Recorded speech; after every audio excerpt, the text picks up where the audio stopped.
আমি আবার আসবো। হ্যাঁ, পরের বার তোমাদের জন্য পড়ার বই নিয়ে আসবো, যাতে তোমরা পড়াশোনা করতে পারো। পুতুল হয়েছে তো, আমি তো দিয়ে দিলাম, তাহলে এবার বাড়ি যাই। না মানে এখনো তো সব দেয়া শেষ হয়নি, এখন কি করে যাব?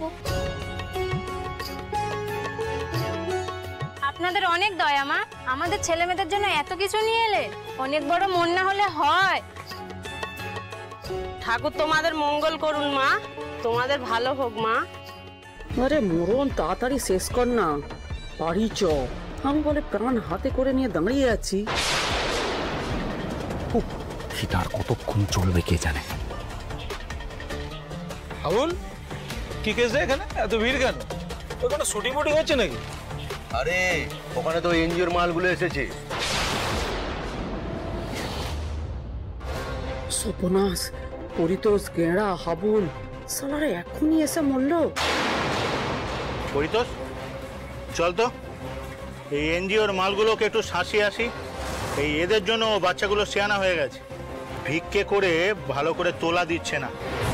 আর এদের বাপ মা, এদেরও তেজ বেড়েছে। চল না। ঠিক বলেছিস, চল একটু রোয়াব দেখিয়ে আসি। চল চল চল চল চল। কি হচ্ছে এখানে? এখানে কি হচ্ছে? চল চল বিট বাদলা কর। চল বিট বাদলা কর। চল চল ছড়া ম্যাডাম চল। আরে গুরুমা, গুরুমা মা। হ্যাঁ গুরুমা, কোথায় ছিলে এতদিন মা গো? কতদিন পরে তোমায় দেখলাম।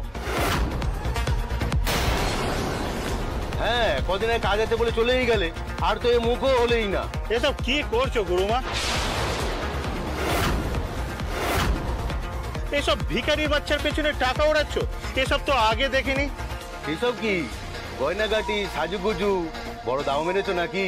হ্যাঁ বড় দাম মেরেছো। কে কে আপনারা? কে? চলে যান এখান থেকে, চলে যান। সালার যে ভয়টা পাচ্ছিলাম তাই হলো। এরা একসময় আমার হয়ে কাজ করতো, আমি ওদের দিয়ে সব গুন্ডাগিরি ফিরি করাতাম। ওরা আমার হয়ে মেয়ে পাচার থেকে ট্রাক পাচার সব করেছে, সব সুপারি নিয়ে খুন পর্যন্ত করেছে। হারামজাদা, আসার সময় পেলি না? আরে গুরুমা, আমাদের চিনতে পারলেন না? আরে আমি পড়ি তো, এই তো হাবুল, ওই তো গেরা। আবার বাজে কথা বলছেন আপনারা। আমি তো বললাম আমি আপনাকে চিনি না। বড় হয়ে তো আপনি পুরো পাল্টে খেয়ে গেলেন। হ্যাঁ, আপনার জন্য কত ঝেল নিয়েছি, কত রক্ত ঝরিয়েছি। হ্যাঁ, আর এখন আপনি চিনতে পারছেন না, রাস্তা দিচ্ছেন না আমাদের। হ্যাঁ, কাকে কি বলছো তোমরা? আপনাদের উনি চিনবেন কি করে? আপনি চেনেন উনিকে? উনি আমার দিদি শাশুড়ি, বড় বাড়ির মাঠান, মানে মহুল বনিতা রায়চৌধুরী পরিবারের মাঠানকে এক ডাকে সবাই চেনে। আর আপনি বলছেন আপনি মাঠানকে চেনেন? হতেই পারে না, এটা আমাদের শিবানী দিদি। হ্যাঁ, শিবানী দিদি আমাদের। হ্যাঁ, সালা, এবার পুরোপুরি ফাঁসার আগে এখান থেকে পালাতেই হবে। মানসিকটা খুব খারাপ লাগছে, বুকটা ধরপড় করছে। আমি বাড়ি যাবো। আমি এসব করতে পারবো না, কাজগুলো করে দে। ঠিক আছে,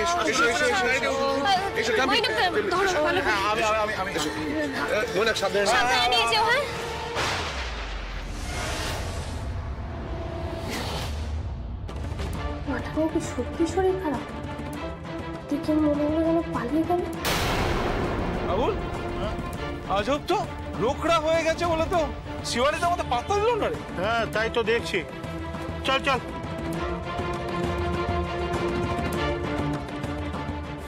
যাকে গুন্ডাগুলো গেছে। ম্যাডাম, এবার আপনি আমাদের বাচ্চাগুলোর মধ্যে জিনিসগুলো দিয়ে দিন, ওরা আমাদের পিছনে খুব লাগে। হ্যাঁ হ্যাঁ হ্যাঁ, এসো এসো এসো।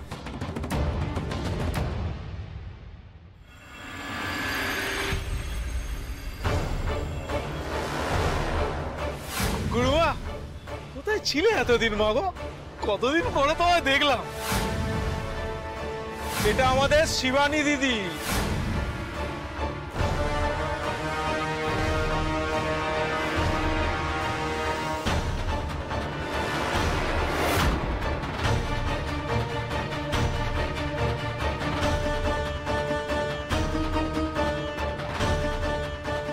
পুতুল, পুতুল, পুতুল, তোর কি হয়েছে? আমি তখন থেকে ডেকে যাচ্ছি। ময়ূকদা, এই বোতলটার গন্ধ শুকে বলো তো এটা কিসের বোতল? তুই এই বোতলটা কোত্থেকে পেলি? মাঠানের ঘর থেকে। কি? তুই ঠাম্মির ঘর থেকে বোতলটা পেয়েছিস? কি বলছিস কি তুই? হ্যাঁ ময়ূকদা, আমি এটা ওই ঘরেই পেয়েছি। মাঠানকে জিজ্ঞেস করলাম, বললো এটা নাকি হোমিওপ্যাথি ওষুধের বোতল। কিন্তু কেন জানি না আমার মনে হচ্ছে এটা। তুই যা ভাবছিস একদম তাই। এটা কোনো হোমিওপ্যাথি ওষুধের বোতল হতেই পারে না। এর মধ্যে তো অ্যালকোহলের তীব্র গন্ধ পাচ্ছি। আমিও তাই সন্দেহ করেছিলাম, জানো তো কি অদ্ভুত ব্যাপার না, মাঠানের ঘরে এই বোতল পাওয়া যায়। আমার মাথা কাজ করছে না, ঠাম্মির ঘরে এই বোতল গেল কি করে? আমিও তো এটাই ভেবে ভেবে হয়রান হচ্ছি। তবে আরো একটা ব্যাপার আছে জানো তো, যেটা ভীষণ সন্দেহজনক। তবে মাঠানের সাথে কতটা সম্পর্ক আছে জানি না। পুতুল, তোর যা মনে হচ্ছে খুলে বল, কিচ্ছু লুকোস না। তোমায় বলেছিলাম মনে আছে সেদিন ওই পরেশের চায়ের দোকানে মাঠানের মতো হুবহু দেখতে এক মহিলাকে দেখেছিলাম? হ্যাঁ মনে আছে। আজকে ওখানে মাঠানকে দেখে ওই গুন্ডা ছেলেগুলো কেমন সব এগিয়ে আসলো না, গুরুমা গুরুমা বলছিল। ওরা তো ওখানকারই ছেলেপুলে, ওরা মানুষ চিনতে এত ভুল করবে? আমারও ব্যাপারটা না খুব চোখে লেগেছে। ঠাম্মির তো ওসব গুন্ডা বদমাশদের চেনার কথা না। ময়ূকদা, আমি না ব্যাপারটা একটু ভালো করে তলিয়ে দেখতে চাই। একবার ওই জায়গাটায় যেতে হবে। তুমি যদি অনুমতি দাও তাহলে একবার খোঁজ খবর করি। অবশ্যই যাবি, যাওয়া উচিত। আমার তো ভেবে খুব ভয় লাগছে। ঠাম্মির মতো দেখতে অবিকল যদি কোনো মহিলা হয়ে থাকে তাহলে সে তো ফায়দা তুলবে, আর সে যদি ক্রিমিনাল মাইন্ডেড হয় তাহলে লোকজনদের ঠকাবে, আমাদের ক্ষতি করবে। খোঁজ তো নিতেই হবে, কিন্তু সবার আগে জানতে হবে ঠাম্মির ঘরে এই বোতলটা কি করে এলো। আমি যে ছোটবেলা থেকে ঠাম্মিকে দেখছি তার ঘরে তো এই বোতল থাকতেই পারে না। পুতুল, নিশ্চয়ই এর পেছনে কোনো রহস্য আছে। চল তো ঠাম্মির ঘরে যাই। হায়,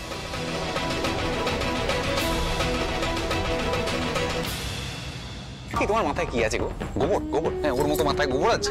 হ্যাঁ, এখানে দরজা লক না করে তুমি বসে বসে মল খাচ্ছ? হ্যাঁ, আমার জীবনটা জ্বালিয়ে দিল একেবারে। সত্যি একটা ভুল হয়ে গেছিল, সাড়ে সর্বনাশ হয়ে গেছে। পুতুল এটা নিয়ে না একটা ঠিক লাফড়া করবে। এই যে ওই পুতুল টিটিভি লাফড়া করবে মনে হচ্ছে, আর আমার কপালে জুটেছে দুটো দুটো কাটপিস একেবারে। একটা নাকেশ্বরী আর একটা একটা আকাট আকাট আকাট। এই চপ সালি, ও বলছে তুই একদম মুখ ছোটাবি না সালি হারামজাদি। এই যে এই যে এই যে বাজে না বকে না, একটু একটু মাথাটা খাটাও কিভাবে ড্যামেজ কন্ট্রোল করবে, বুঝতে পেরেছো?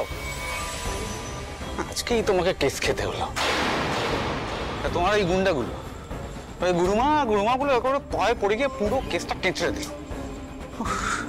শোনো, আমি বলছি কিন্তু পুতুল লক্ষ্য করেছে